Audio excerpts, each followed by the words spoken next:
پاکستان کے اور media sciences میں MS کر رہے ہیں رفاع انٹرنیشنل یونیورسٹی اسلام آباد سے ناظم ہیں، اور PhD کر رہے ہیں جامعہ ذریعہ فیصل آباد سے۔ ان کے ساتھ بیٹھے ہیں پالیسی میں MPhil کر رہے ہیں پائیڈ اسلام آباد سے۔ ان کے ساتھ سید کفی جمعیت طلبہ پنجاب شمالی کے جنرل سیکرٹری ہیں۔ میرے بائیں طرف بیٹھے ہیں کلیم اللہ بھائی جو IM سائنسز پشاور سے MBA کر رہے ہیں، اور میرا نام شکیل احمد ہے، اسلامی جمعیت طلبہ پاکستان کا سیکرٹری جنرل ہوں اور MPhil کر رہا ہوں قرطبہ یونیورسٹی ہوں۔ گزارش کروں گا ناظم اعلیٰ اسلامی جمعیت طلبہ پاکستان حمزہ محمد صدیقی صاحب سے کہ وہ تمام صحافی حضرات، رپورٹرز، فوٹوگرافرز، کیمرہ مین حضرات کا شکر گزار ہوں کہ آپ اسلامی جمعیت طلبہ کی دعوت پر آج تشریف لائے۔ اسلامی جمعیت طلبہ آج کی اس پریس کانفرنس کے ذریعے سے تعلیم سے تعمیر کے عنوان سے ایک ملٹی ڈائمینشنل ڈائیورسفائڈ اور ڈائنمک کیمپین لانچ کرنے جا رہی ہے۔ ایک ایسی کیمپین کی جس کے تھرو ہم چاہتے ہیں کہ پاکستان کی سوشل اور مورل ویلیوز کو بھی ریوائیو کریں، جس کے ذریعے سے ہم چاہتے ہیں کہ جو پاکستان کی ٹیلنٹڈ یوتھ ہے اس کی حوصلہ افزائی بھی کریں اور اس کو پاکستان کی تعمیر و ترقی کا جذبہ بھی دیں، اور اس کے ساتھ ساتھ پاکستان کے جو تعلیمی مسائل ہیں، پاکستان کے جو اسٹوڈنٹس کو ایشوز درپیش ہیں، ان کو ٹیک اپ بھی کیا جائے، ان کو ایڈریس بھی کیا جائے اور ان کو حل کرانے کی کوشش بھی کی جائے۔ پاکستان میں بدقسمتی سے موٹر ویز کے بجائے تعلیم کو ترقی کا ذریعہ سمجھنے والی حکومت نے بھی تعلیم کے ساتھ سوتیلی ماں جیسا سلوک کیا ہے۔ پاکستان کی تاریخ کا المیہ یہ ہے کہ آج تک کسی بھی حکومت نے تعلیم کو GDP کا 2.6% سے زیادہ تعلیم کو نہیں دیا، تعلیم کے لیے مختص نہیں کیا، اور گزشتہ بجٹس میں بھی ہم یہ دیکھتے رہے کہ تعلیم کے ساتھ سوتیلے پن کا سلوک کیا جاتا رہا، تعلیم کو نظر انداز کیا جاتا رہا، تعلیم کو کسی ترجیح میں نہیں رکھا گیا۔ یہی وجہ ہے کہ پاکستان کے اندر تعلیم حکومتوں کی ترجیح میں نہ ہونے کی سبب پریشانی کا سے شکار ہے اور دوچار ہے۔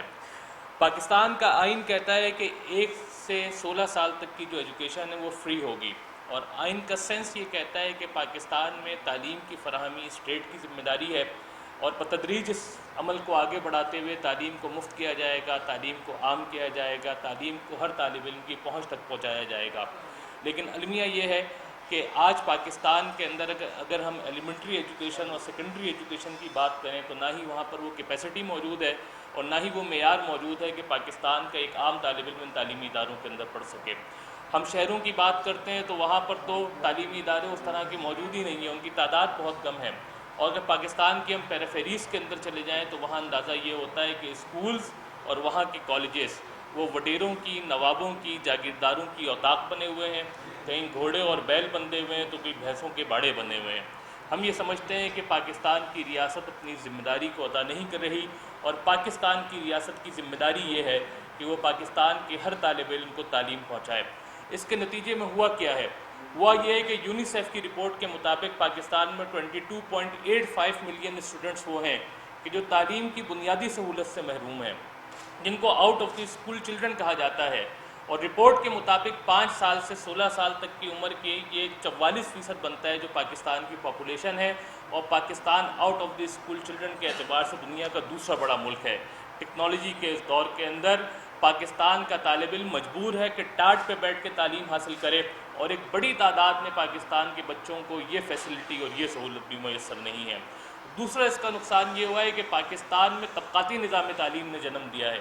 چونکہ آپ کے یہاں فیسلٹی نہیں ہے، چونکہ آپ کے یہاں معیار نہیں ہے، تو پھر ایک طالب علم اور اس کے والدین وہ کوشش کرتے ہیں کہ اپنا پیٹ کاٹ کر اپنی بساط کے مطابق اپنی جو بھی ان کی صورتحال ہے اس کے مطابق جس پرائیویٹ اسکول کے اندر اپنے بچوں کو پڑھا سکیں وہ پڑھائیں، اور اس نے ایک ایسا طبقاتی نظام تعلیم جنم دیا ہے کہ پاکستان کے اندر کچھ ایلیٹ اسکولز ہیں، کچھ اپر مڈل کلاس کے اسکولز ہیں، کچھ مڈل کلاس کے اسکولز ہیں، کچھ لوئر مڈل کلاس کے اسکولز ہیں، اور کچھ اسکولز ایسے ہیں کہ جن کو ہم پیلے اسکول کہا کرتے ہیں کہ جہاں پر طالب علم ٹاٹ پر بیٹھ کے تعلیم حاصل کرتا ہے۔ اس طبقاتی نظام تعلیم نے ایک ایسا تقسیم معاشرہ جنم دیا ہے کہ یہ طبقاتی تقسیم پھر اس تعلیم اور اسکول سے ختم نہیں ہوتی بلکہ اوپر تک جاتی ہے، اور اس نے پورے سماج میں ناہموارگی کو جنم دیا ہے۔ یہ صورتحال جو میں نے آپ کے سامنے بیان کی ہے یہ پاکستان کی ایلیمنٹری ایجوکیشن اور سیکنڈری ایجوکیشن کی ہے۔ اگر اس سے آگے بڑھ کر ہم بات کریں تو پاکستان کا ہائر ایجوکیشن، اور ہائر ایجوکیشن کے اندر بھی صورتحال بالکل ایسے ہی ہے کہ دنیا ٹیکنالوجی انٹیگریشن ان ایجوکیشن کی بات کر رہی ہے، اور ہم یہ بات کرتے ہیں کہ پاکستان کے طالب علم کو آپ ٹیکنالوجی انٹیگریشن تو چھوڑیں، کم از کم اتنا حق دیجیے کہ پاکستان میں وہ اعلیٰ تعلیم حاصل کر لے. پاکستان میں اس کے لیے اعلیٰ تعلیم کو حاصل کرنا مشکل بنا دیا گیا ہے. یہ بات ٹھیک ہے کہ 2008 کے بعد سے تعلیم کو پروونشل سبجیکٹ بنایا گیا ہے, تعلیم کو صوبائی معاملہ بنایا گیا ہے, لیکن ابھی تک ہائر ایجوکیشن کی ریگولیشن اور ہائر ایجوکیشن کی بجٹ ایلوکیشن یہ وفاق کے پاس ہے. وفاقی حکومت یہ کام کرتی ہے. موجودہ حکومت نے یہ کیا ہے کہ 2018 میں ان کی حکومت آنے سے پہلے جو آخری بجٹ پیش ہوا تھا اس میں ہائر ایجوکیشن کے لیے 65 ارب روپے مختص کیے گئے تھے. اگلے سال انہوں نے اس کے اوپر میجر کٹ لگایا تھا اور اس کو 59 ارب کیا تھا 2019 کے بجٹ میں. 2020 کے بجٹ میں انہوں نے 5 ارب روپے کا اضافہ کیا تھا, اس وقت جب ہائر ایجوکیشن کمیشن یہ مطالبہ کر رہا تھا کہ تعلیم ہائر ایجوکیشن کے لیے کم از کم 104.95 بلین آپ مختص کریں, اور حکومت نے یہ وعدہ کیا تھا کہ ہم 70 ارب روپے اعلیٰ تعلیم کے لیے مختص کریں گے. اس وقت انہوں نے 64 ارب روپے مختص کیے تھے اور اس بجٹ میں انہوں نے 66 ارب روپے مختص کیے ہیں. 3 سال کی حکومت کی کارکردگی یہ ہے کہ انہوں نے محض 1 ارب روپے اعلیٰ تعلیم کے بجٹ میں اضافہ کیا ہے. اور آپ جانتے ہیں کہ اس سال جو کچھ انہوں نے ہائر ایجوکیشن کمیشن کے ساتھ کیا ہے, تو ہائر ایجوکیشن کمیشن تو ان کے ہاتھ کی چھڑی بن گئی ہے, ان کے جیب کی گھڑی بن گئی ہے, ان کے گھڑے کی مچھلی بن چکی ہے, اور جس کو جس طرح چاہتے ہیں استعمال کرتے ہیں. اور حکومت نے زبردست اور مزیدار کام یہ کیا ہے کہ بجائے اس کے کہ ہائر ایجوکیشن کے ذریعے سے یہ جامعات کو فیسیلیٹیٹ کرتے, جامعات کو فنڈز پرووائڈ کرتے, جامعات کی صورتحال کو بہتر کر دے, انہوں نے یہ کیا ہے کہ اس ہائر ایجوکیشن کمیشن کا ہی گلا گھونٹ کے رکھ دیا ہے. اور اس طرح سے ان کا گلا گھونٹا ہے کہ اب یہ جس طرح چاہتے ہیں اس ہائر ایجوکیشن کمیشن کو استعمال کرتے ہیں. اور یہ ہائر ایجوکیشن کمیشن جامعات کو فنڈز پرووائڈ نہیں کرتی, فنڈز الوکیٹ نہیں کرتی, بلکہ ان کی جو اٹانومی ہے اس کو ختم کرتی ہے, اور کوشش یہ کرتی ہے کہ جو ایشوز پالیسی سے ریلیٹڈ ہیں اس حوالے سے ان کی رہنمائی کی جائے اور ان کے اوپر جو فنڈز کا کٹ ہے اس کو برقرار رکھا جائے. اس کے نتیجے میں ہوا یہ ہے کہ 2 سال پہلے جب حکومت نے جامعات کی گرانٹ پہ میجر کٹ لگایا تھا اور پورے ملک کی جامعات میں کم و بیش 35% جامعات کی گرانٹ میں کٹ لگا تھا, تو جامعات نے وہ سارا بوجھ طالب علموں پہ ڈال دیا تھا.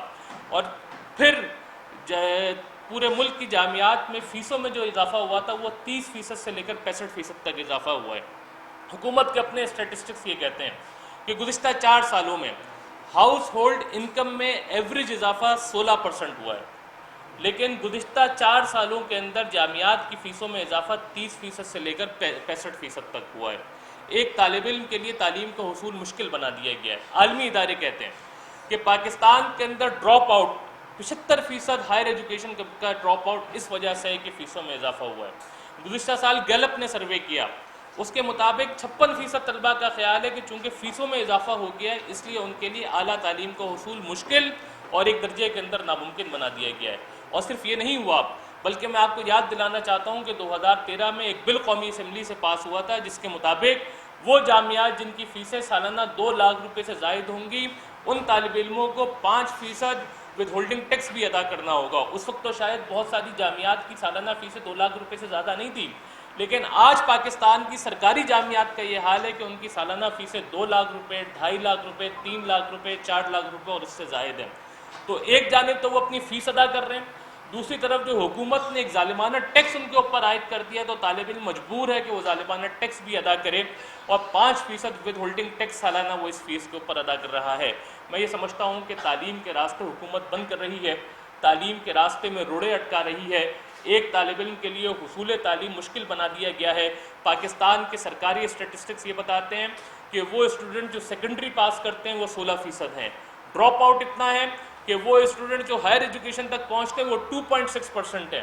ایک جانب تو فیسوں میں اضافہ کر رہے ہیں, 2 سالہ ڈگری پروگرام پہ پابندی لگا دی گئی ہے, اس کے بعد انہوں نے جو کام کیا ہے وہ یہ کہ ایک عجیب قسم کی ڈگری لے کر آ گئے, ایسوسیٹ ڈگری جس کی کوئی حیثیت نہیں ہے, ڈپلومے والی حیثیت ہے.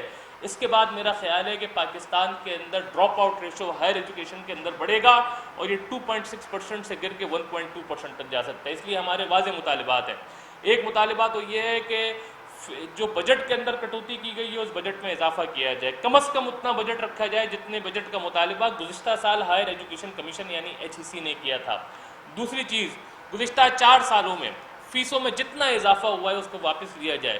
آئین پاکستان تو یہ کہتا ہے کہ 16 ایئر ایجوکیشن یعنی 16 سال تک کی ایجوکیشن فری ہوگی, لیکن اس کا مجموعی سینس یہ ہے کہ ریاست تعلیم کی فراہمی کو اپنی ذمہ داری سمجھے، ایک طالب علم کو تعلیم پرووائڈ کرے اور اس کے اندر جتنا ایز آؤٹ ایک طالب علم کو کیا جا سکتا ہے اس طالب علم کو اتنا ایز آؤٹ کیا جائے.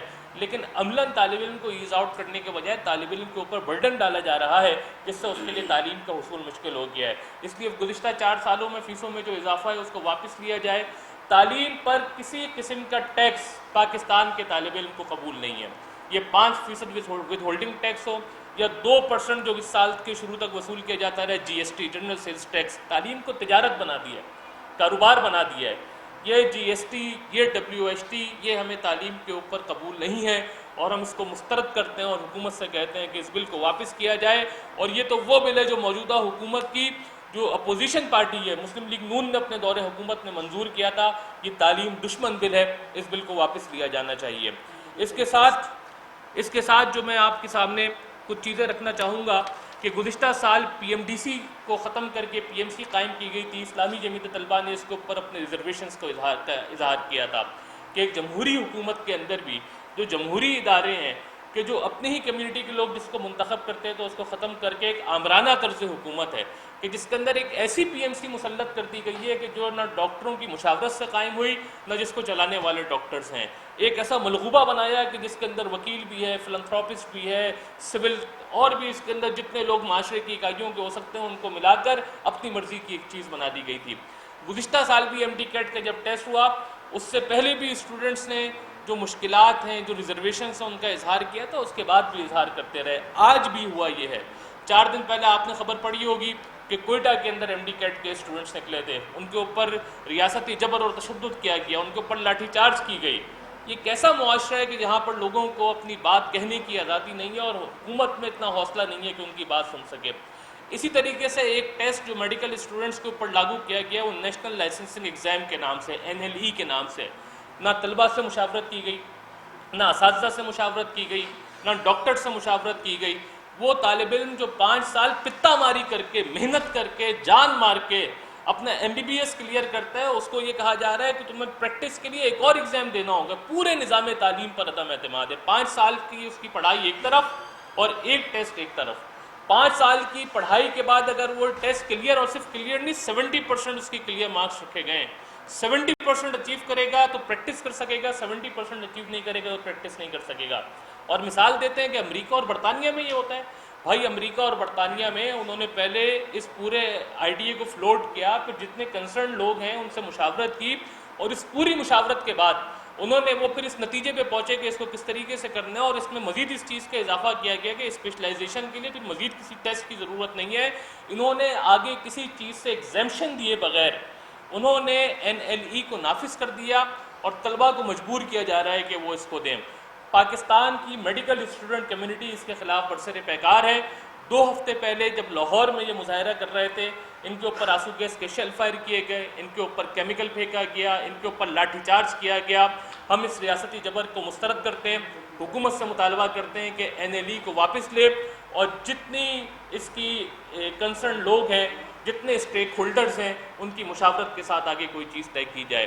اور last but not the least, Pakistan کے ان سارے مسائل کی بنیادی وجہ یہ ہے کہ پاکستان کے طلبہ کا جمہوری ادارہ طلبہ یونین 1984 سے اس کے اوپر پابندی ہے اور آج بھی اس کو پابند کیا گیا ہے. گراس روٹ لیول پہ جمہوریت کو قائم کرنے کی دعوے دار کئی حکومتیں آئیں، ایک بھی حکومت ایسی نہیں تھی کہ جس نے طلبہ کو ان کا جائز جمہوری حق نہ دیا ہو. پاکستان کا المیہ یہ ہے کہ یہاں گدھا گاڑی والے کو یونین بنانے کی اجازت ہے، لیکن پاکستان کے سب سے باشعور ترین طبقے پاکستان کے طالب علم کو یونین سازی کا حق نہیں ہے. ہم یہ مطالبہ کرتے ہیں یہاں بات کہنے کی آزادی ہونی چاہیے، بات سننے کا حوصلہ ہونا چاہیے. پاکستان کی تعمیر اور ترقی کے لیے، پاکستان کے نوجوان کو موبلائز کرنے کے لیے، پاکستان کے نوجوان کو تعمیر و ترقی کا جذبہ دینے کے لیے پاکستان کے اندر طلبہ کے جمہوری ادارے طلبہ یونین کو فی الفور بحال کیا جائے اور پاکستان کے نوجوان کو یہ حق دیا جائے کہ اگر قومی قیادت چن سکتا ہے تو اپنی قیادت کا بھی انتخاب کرے اور اس کے ذریعے سے پاکستان کے تعلیمی اداروں کی ان صورتحال کو بہتر کرے اور طلبہ کی اس آواز کو پاکستان کے ایوان اقتدار میں بیٹھے ہوئے لوگوں تک پہنچائے. اسلامی جمعیت طلبہ نے ان سارے مسائل کو دیکھتے ہوئے یہ فیصلہ کیا ہے کہ ہم پورے ملک میں طلبہ کو بیدار کریں گے، ہم پورے ملک میں طلبہ کو موبلائز کریں گے، ہم پورے ملک میں طلبہ کو کھڑا کریں گے، ہم پورے ملک کے طلبہ تک پہنچیں گے دیکھ کے یہ چند چاول جو تعلیمی مسائل کی صورت میں نے آپ کے سامنے رکھے ہیں، آپ نیچے جاتے رہے. تعلیمی مسائل کا ایک ایسا انبار ہے کہ جو لگا پڑا ہے. بس ضرورت اس بات کی ہے کہ پاکستان کا طالب علم بیدار ہو جائے، موبلائز ہو جائے، اپنے حق کے لیے کھڑا ہو جائے. اس کے اندر اتنی قوت اور پوٹینشل ہے کہ حکمرانوں سے یہ اپنا حق چھین کر لے سکتا ہے. اور پھر انشاءاللہ 17 نومبر کو اسلام آباد میں پاکستان کے طلباء کا نمائندہ کنونشن، پاکستان کے طلباء کے حقوق کو حاصل کرنے والا کنونشن منعقد کیا جائے گا. اور وہ کنونشن منعقد ہوگا جو پاکستان کے اندر ایک نئی صبح کی امید بنے گا، اور ایک پڑھے لکھے، ایک ترقی یافتہ، ایک تعلیم یافتہ پاکستان کی بنیاد رکھے گا، اور طالب علم کو بیدار کرے گا، اور اس پاکستان کی تعمیر کے لیے تیار کرے گا کہ جس کا خواب علامہ اقبال نے دیکھا تھا اور جس کے قیام کی جدوجہد قائد اعظم رحمۃ اللہ علیہ نے کی تھی. میں ایک بار پھر آپ تمام حضرات کا تہہ دل سے مشکور ہوں کہ آپ ہماری دعوت پہ تشریف لائے اور ہماری بات کو سنا. مجھے امید ہے کہ آپ طلباء کی اس آواز کو ذرائع ابلاغ کے ذریعے سے عامت الناس تک پہنچائیں گے اور پورے ملک کے اندر بیداری کی ایک لہر کو پیدا کریں گے. آپ کا بہت شکریہ. جی، آپ کا کوئی سوال ہو؟ کافی عرصے سے خاص طور پہ طلبہ یونین کی بحالی ہے، یہ تمام طلبہ جو ہیں مختلف تنظیموں کا مطالبہ ہے، پریکٹیکلی ہو کیوں نہیں پاتا؟ کیونکہ آپ کو یاد ہوگا کہ ایک تقریر کی تھی یوسف اللہ گیلانی نے عوام میں پاس بحال کرنے کا اعلان کرتا، وہ اعلان ہی ہے. یہ آپ لوگوں کی کمزوری ہے، آپ لوگوں کے طلبہ تنظیموں کے اتحاد کی کمزوری ہے. وجہ کیا ہے؟ آخر کوئی ایسی چیز تو نہیں ہے، عدالتوں کے فیصلے بھی موجود ہیں. وائی؟ یہ بات تو ہمیں بھی سمجھ میں نہیں آ رہی کہ ہو کیوں نہیں رہا. یوسف رضا گیلانی ابتدائی 100 دن کا اعلان کرتے ہیں، ملک بھر کے اندر ساری انجمنیں، وہ طلبہ انجمنیں ہوں کہ وہ مزدور انجمنیں، ان کی بحالی کا اعلان کرتے ہیں. آپ کو یاد ہوگا سن 2016 میں جب رضا ربانی صاحب سینٹ کے چیئرمین تھے، انہوں نے فل ہاؤس کمیٹی فارم کی تھی. سینٹ ہاؤس نے پورے ایک ریزولوشن پاس کی تھی اور پورے ہاؤس نے اس کو پاس کیا تھا کہ طلبہ یونین کے انتخابات کرائے جائیں، اس کو بحال کیا جائے. آپ نے اس کے بعد دیکھا ہوگا سن 2019 کے اندر سندھ حکومت نے اس کی قرارداد پاس کی تھی. اس کے انتخابات کے شیڈیول کے لیے کمیٹی تک فارم کر دی تھی کہ اس شیڈیول کا اناؤنس کرے گی، اس کے بعد طلبہ یونین کے انتخابات ہوں گے. میرا خیال یہ ہے کہ سیاسی جماعتیں طلبہ یونین کے انتخابات کرانے کے لیے سیریس نہیں ہیں، سنجیدہ نہیں ہیں، اور پوری طالب علم کمیونٹی کو اس کے لیے بیدار ہونا ہوگا، کھڑا ہونا ہوگا، برسر پیکار نکلنا ہوگا. اس کے اندر اتنی قوت موجود ہے کہ اپنا یہ حق حاصل کر لے گی. جب ان کے مختلف اداروں کے ساتھ ٹکراؤ اور تناؤ کی کیفیت پیدا ہوتی ہے تو یہ اپنی بارگیننگ پوزیشن مضبوط کرنے کے لیے طلبہ یونین کے انتخابات اناؤنس کرتے ہیں. اس کے علاوہ نہ طلبہ یونین ان کے انتخابات کرانے کے لیے سیریس ہے اور نہ اس کے لیے کوئی عملی اقدامات اب تک کرتے رہے. تو اعلانات ہوتے ہیں، نشستن گفتن برخاستن ہوتی ہے، اس کے آگے کچھ نہیں ہوتا. یہ تو سیاسی جماعتوں سے پوچھنا چاہیے کہ جب آپ کے منشور میں یہ چیز شامل ہے، جب دنیا کی مثالیں دیتے ہوئے آپ یہ بات کرتے تو آپ اس کا اناؤنس کیوں نہیں کرتے اس کے انتخابات کو. دوسری چیز یہ کہ طلبہ یونین بحال ہو گئی ہے. اس کی وجہ یہ ہے کہ یوسف رضا گیلانی نے فلور آف دی ہاؤس کے اوپر یہ کہا تھا کہ میں طلبہ یونین کی بحالی کا اعلان کرتا ہوں. 100 دن میں بحالی کے اعلان کا انہوں نے نہیں کہا تھا. 100 دن میں انہوں نے یہ کہا تھا کہ ہم طلبہ یونین کے انتخابات کے شیڈیول کو اناؤنس کر دیں گے. لیکن 10 سال سے زائد کا عرصہ اس کو ہو چکا ہے، طلبہ یونین کے انتخابات کے شیڈیول ابھی تک اناؤنس نہیں ہو سکے. جتنی سیاسی جماعتیں ہم یہ سمجھتے ہیں کہ وہ سب اس حوالے سے اپنا کردار ادا کریں اور ہم اس کیمپین کو لے کے چلیں گے، تو سماج کی جتنی اکائیاں ہیں، جتنی سیاسی جماعتیں ہیں، جتنے لوگ ہیں، ان کو اس قدر مشترک اور درد مشترک پہ اکٹھا کریں گے کہ پاکستان میں فروغ تعلیم کے لیے اور طلباء کے جائز حقوق ان کو دلوانے کے لیے اپنا کردار ادا کریں. اور اگر یہ بات ہماری نہیں ہوتی تو پھر ہم آئندہ کے لائے عمل کا بھی اعلان کریں گے بتدریج. ہم پورے ملک کے اندر اس کیمپین کو لانچ کر رہے ہیں، جس کے اندر ان سارے ایشوز کو بھی لے کر کھڑے ہوں گے، طالب علموں کی حوصلہ افزائی بھی کریں گے. وہ طالب علم جو کسی بھی حوالے سے خاص صلاحیت رکھتے ہیں ان کو ایوارڈ بھی دیں گے. اس کے ساتھ ساتھ جو ہماری سوسائٹی کی سوشل اور مورل ویلیوز ہیں ان کو ریوائیو کرنے. تو میں نے آپ سے شروع میں بھی کہا یہ ایک ملٹی ڈائمینشنل، ڈائنمک اور ڈائیورسفائڈ قسم کی کیمپین ہے کہ جس کے اندر ہم یہ سارے کام بیک وقت کر رہے ہوں گے. شکریہ جی، آپ کا بہت شکریہ. آپ اسلامی جمعیت طلبہ کی دعوت پر یہاں تشریف لائے اور ہمیں امید ہے کہ آپ ہمارے اس پیغام کو طلبہ کمیونٹی تک پہنچانے میں اپنا کردار ادا کریں گے. جزاکم اللہ خیر.